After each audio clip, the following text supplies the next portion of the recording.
9వ అధ్యాయం. మొదటి రాజులు 9వ అధ్యాయము 10వ వచనం. సొలొమోను యెహోవా మందిరమును రాజనగరును ఈ రెండింటిని 20 సంవత్సరములోగా కట్టించెను. అతడు పని ముగించిన తరువాత తూరు రాజైన హీరాము సొలొమోను కోరినంత మట్టుకు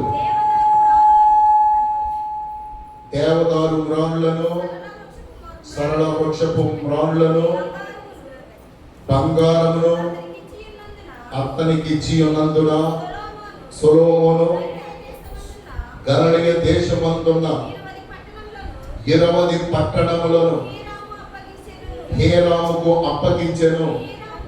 హీరాము సొలొమోను తనకిచ్చిన పట్టణములను చూచుటకు తూరు నుండి రాగా అవి అతని దృష్టికి అనుకూలమైనవిగా కనబడలేదు కనుక, నా సహోదరుడా, నీవు నాకు ఇచ్చిన ఈ పట్టణములు ఏ పాటి వలెనో నేటి వరకు వాటికి కాబూల్ అని పేరు.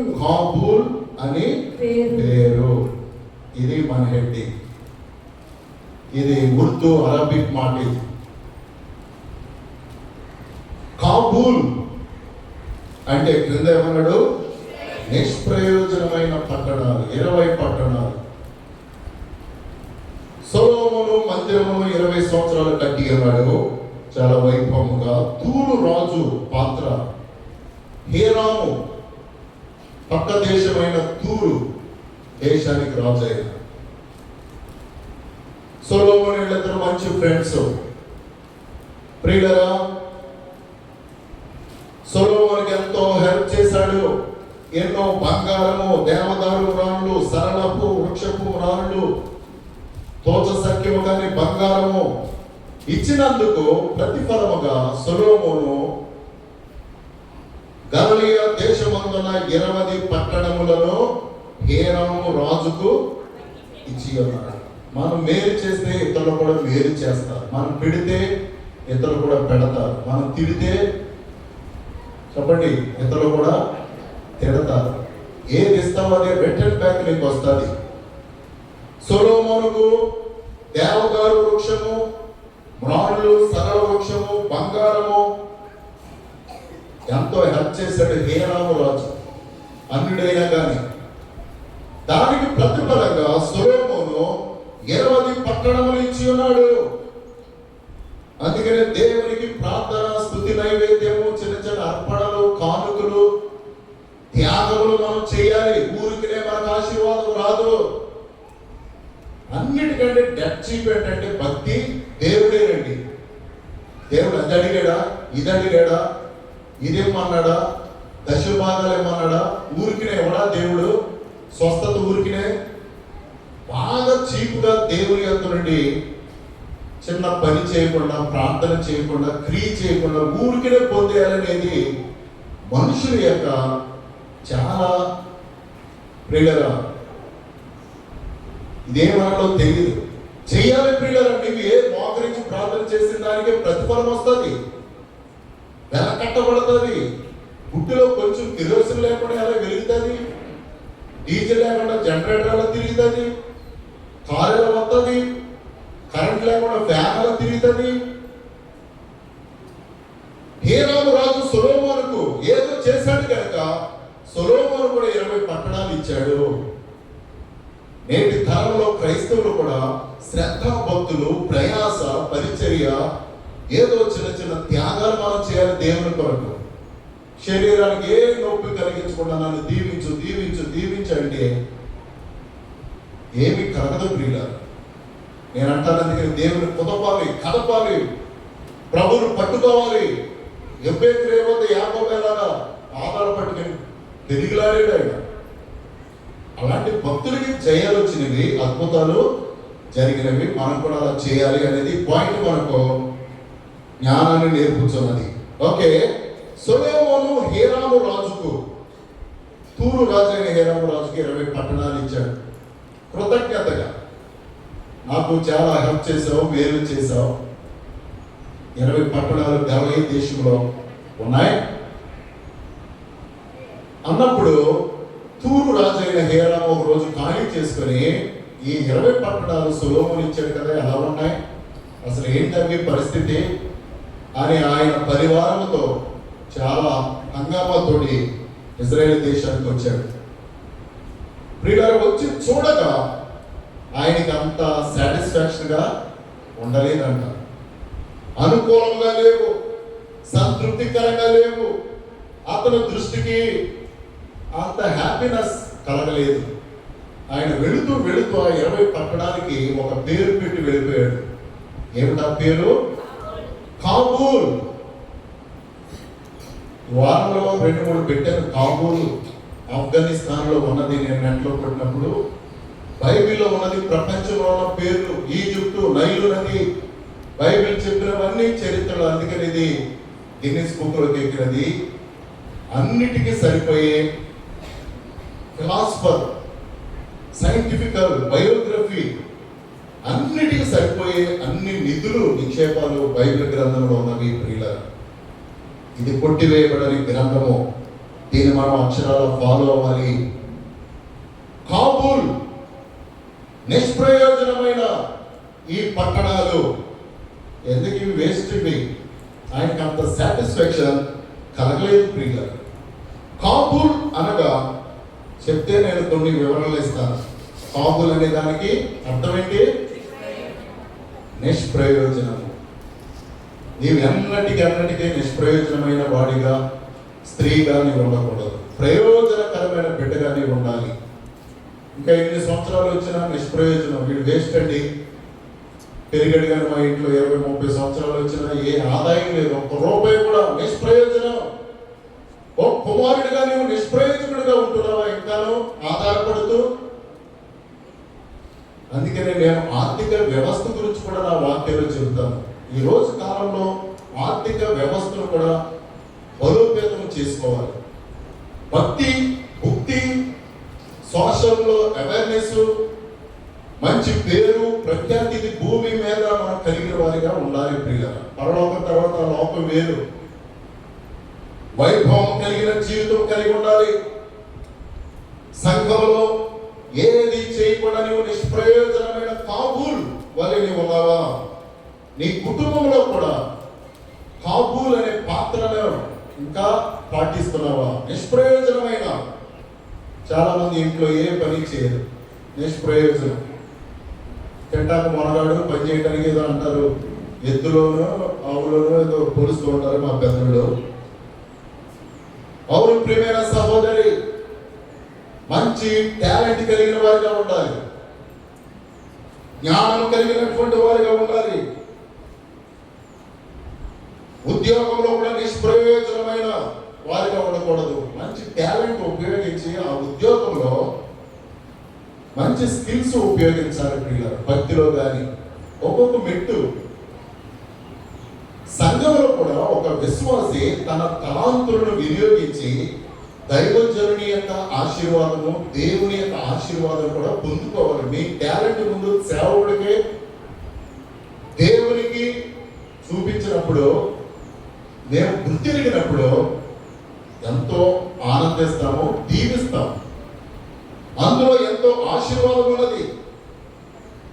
20 పట్టణాలు నిష్ప్రయోజనమైనవి అని హీరాము తూరు రాజు అయినటువంటి ఆయన కాబూల్ అనే పేరు పెట్టేశాడు.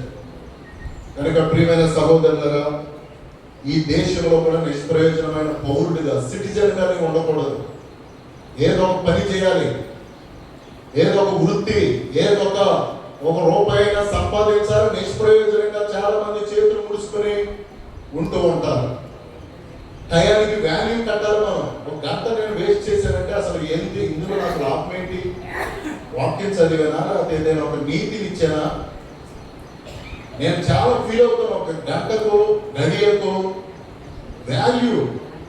మీరైతే ఒక రోజు గడిచిపోయింది అమ్మాయ అనేది కదా. ఒక రోజును ఎలా గడపాలి, హుందాగా, న్యాయముగా, ఆశీర్వాదకరంగా, పనితీరుతో వేస్ట్ చేయకుండా గడిచిపోయిన ఈ రోజు మరలా రాదు ప్రియులారా.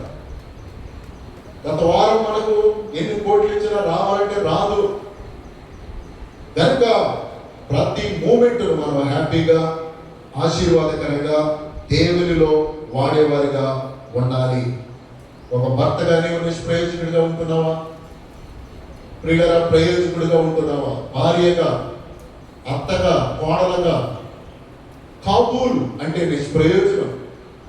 నీ పాత్రని పర్ఫెక్షన్ కలిగిన వారిగా చేయాలండి. నిష్ప్రయోజనంగా ఉండకూడదు. ఒక కొడుకుగా, కోడలుగా, మనవడగా, మనవరాలుగా, ఇంకెన్ని వరుసలు ఉన్నాయి రిలేషన్స్. నిష్ప్రయోజనంగా ఉండకూడదు అనేది ఈరోజు ప్రయోజనకరమైన వారిగా మారిపోవాలి. ఫిలోమోను పత్రిక 1:11 ఫిలోమోనుకు రాసిన పత్రిక, చిన్న పత్రిక, పౌలు గారు జైలులో నుండి రాశాడు. ఇది ఆయన ఒక వ్యక్తి గురించి చెబుతున్నాడు. బంధకములో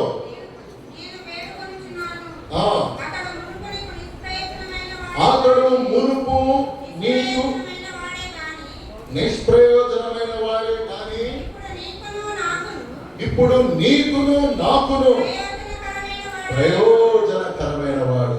దేవునికి మహిమ కలుగును గాక. ఒనేసిమును గురించి పౌలు గారు సిఫారసు లెటర్ రాస్తూ, ఒకప్పుడు ఇతడు నిష్ప్రయోజనమైన వాడే కానీ ఇప్పుడు నీకును నాకును అన్నాడు పౌలు గారు. ఎందుకు? జైలులో ఆయన 14 పత్రికల్లో ఆయన 4-5 పత్రికలు రాశాడు. ఆయన ఒనేసిము చదువుకున్నవాడు, ఉద్యోగి. గనుక ప్రియమైన వాళ్ళరా, ఫిలోమోనుకు మంచి జీతగాడు. పౌలు గారు కొంచెం మంద దృష్టి కలిగిన వాడు కనుక పత్రికలు రాశాడట. జైల్లో రక్షణ పొందాడు, మారు మనసు పొందాడు. ఒక దొంగ దేవునికి ఉపయోగపడే వ్యక్తిగా మారిపోయాడు. కనుక ప్రియమైన సహోదరులారా, ఇంకా నువ్వు కాబూల్ అనగా నిష్ప్రయోజనమైన వాడిగానే నువ్వు ఉన్నావా? చదువులో రాణించక, జ్ఞానం లేకుండా, సంపాదనలో ఓడిపోవచ్చు. ఏ జీతపత్తి ఉద్యోగం లేకుండా ఎవరు ఉండకూడదండి. ప్రయోజనమైన వారిగా. అందుకనే మన సంఘంలో ప్రతి ఒక్కరూ ప్రయోజకులుగా మారిపోవాలి. మీ టాలెంట్లను ఉపయోగించాలి, మీ స్కిల్స్ను ఉపయోగించి గొప్పవారిగా మారిపోవాలి. యెఫ్తా ప్రియులరా, 11వ అధ్యాయం 1వ వచనంలో ఏ గ్రంథం తీస్తారో తీయండి మీరు.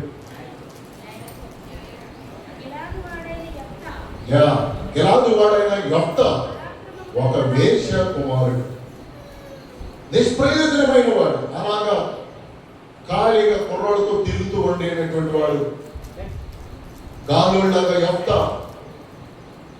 కానీ అతడు న్యాయాధిపతిగా మారిపోయాడు. ప్రియులారా, కొద్ది కాలంలో ఒక వేశ్య కుమారుడు, అధముడు, ఎందుకు పనికిరాని వాడు, నిష్ప్రయోజనమైనటువంటి వాడే.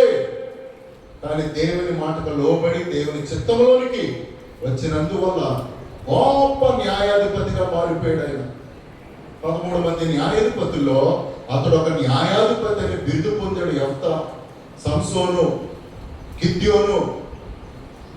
గిద్యోను కూడా నిష్ప్రయోజనమైన వాడిగా న్యాయాధిపతుల గ్రంథంలోనే 6వ అధ్యాయం 11వ వచనంలో భయముతో గోధుమలను దొళ్ళగొట్టుకొనుచు 4 గింజలు ఏదో ఆ రోజు బ్రతకడానికి. చదవండి. అతడు యెహోవా దూత వచ్చి అభియోజ్యుడైన యోవాషుకు కలిగిన వఫ్రాలోని మస్తకి వృక్షము క్రింద కూర్చుండెను. యోవాషు కుమారుడైన గిద్యోను మిద్యానీయులకు మరుగై ఉండునట్లు గానుగ చాటున గోధుమలను దొల్లగొట్టుచుండగా యెహోవా దూత అతనికి కనబడి, పరాక్రమం గల బలాఢ్యుడా, యెహోవా నీకు తోడై ఉన్నాడని అతనితో అనగా, మస్తకి వృక్షము క్రింద గోధుమలను చాటుగా దొల్లగొట్టుచు ఉండి ఉన్నాడు.